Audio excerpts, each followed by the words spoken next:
Assalamualaikum warahmatullahi wabarakatuh. Salam sejahtera untuk kita semua.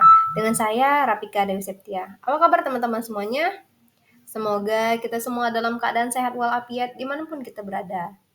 Nah, sebelum kita memulai pembelajaran ini, alangkah baiknya untuk teman-teman semuanya memposisikan diri dan menghentikan seluruh kegiatan yang sedang dikerjakan.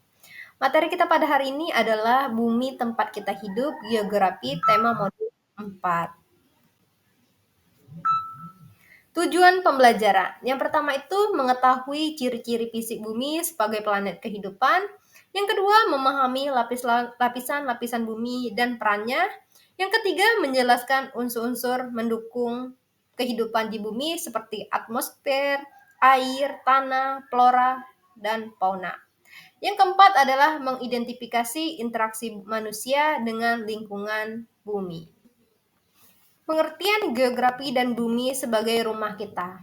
Geografi adalah ilmu yang mempelajari bumi dan semua unsur di dalamnya serta interaksi antara unsur tersebut. Sedangkan bumi adalah satu-satunya planet yang diketahui dapat mendukung kehidupan makhluk hidup. Keistimewaan bumi sebagai planet kehidupan. Yang pertama, letak di zona nyaman terhadap matahari atau tidak terlalu dekat dan tidak terlalu jauh, sehingga suhu memungkinkan adanya air. Yang kedua, terdapat air dalam jumlah besar, seperti lautan, sungai, danau, air tanah, sebagai sumber kehidupan.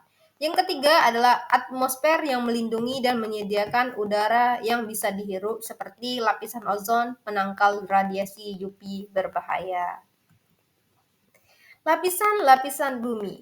Yang pertama itu kerak. Letaknya lapisan terluar keras, terdiri dari kerak benua dan kerak samudera. Fungsinya menjadi tempat manusia, tumbuh-tumbuhan, hewan hidup, tempat sumber daya mineral. Yang kedua adalah mantel. Letaknya di bawah kerak, padat, semi cair, sebagian besar ada astenosfer yang lebih plastis. Fungsinya mengalirkan panas ke atas, mendorong aktivitas tektonik. Yang ketiga adalah inti luar dan inti dalam. Letaknya sangat dalam, sangat panas, inti luar cair, sedangkan inti dalam padat. Fungsinya adalah penghasil medan magnet bumi, menjaga kestabilan dalam. Atmosfer, cuaca, dan iklim.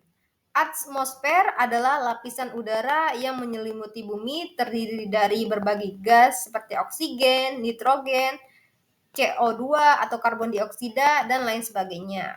Fungsi atmosfer yang pertama itu melindungi dari meteor dan radiasi kosmik. Yang kedua, menyediakan gas yang dibutuhkan makhluk hidup. Yang ketiga, unsur cuaca dan iklim, seperti suhu, kelembapan, awan, angin, curah hujan, dan lain sebagainya. Perbedaan cuaca dan iklim, kalau cuaca itu bersifat jangka pendek dan lokal, sedangkan iklim adalah kondisi rata-rata dalam jangka panjang dan wilayah luas. Hidrosfer, biosfer, dan sumber daya alam. Hidrosfer adalah semua air di bumi seperti laut, sungai, danau, air tanah, dan es. Sedangkan biosfer adalah bagian dari bumi tempat makhluk hidup berada, seperti berinteraksi dengan tanah, air, dan udara. Yang ketiga adalah sumber daya alam, seperti air, tanah, mineral, flora, dan fauna. Itu semua penting untuk kehidupan manusia dan ekosistem. Interaksi manusia dengan lingkungan bumi.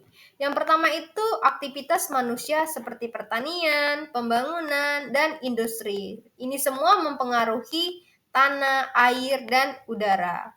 Dampak negatifnya adalah polusi, deforestasi, erosi, dan perubahan iklim. Yang ketiga, pentingnya pelestarian dan pengelolaan yang berkelanjutan. Tantangan dan usaha pelestarian. Tantangannya adalah yang pertama itu pemanasan global dan perubahan iklim. Yang kedua, hilangnya keanekaragaman hayati. Yang ketiga, polusi udara, air, dan tanah. Lalu usaha untuk memperbaikinya seperti konservasi, reboisasi, pengelolaan sampah, penggunaan energi terbarukan, dan peraturan lingkungan. Jadi kesimpulannya, bumi adalah planet yang unik dan sangat cocok untuk kehidupan karena kombinasi berbagai unsur seperti air, udara, atmosfer, suhu, dan lain sebagainya. Yang kedua, kita sebagai manusia punya tanggung jawab menjaga kelestarian lingkungan agar bumi tetap layak huni. Yang ketiga adalah pelestarian bukan hanya tugas pemerintah, tetapi tugas kita semua sebagai individu. Baiklah, itu saja materi dari saya. Sampai ketemu di materi selanjutnya. Wassalamualaikum warahmatullahi wabarakatuh.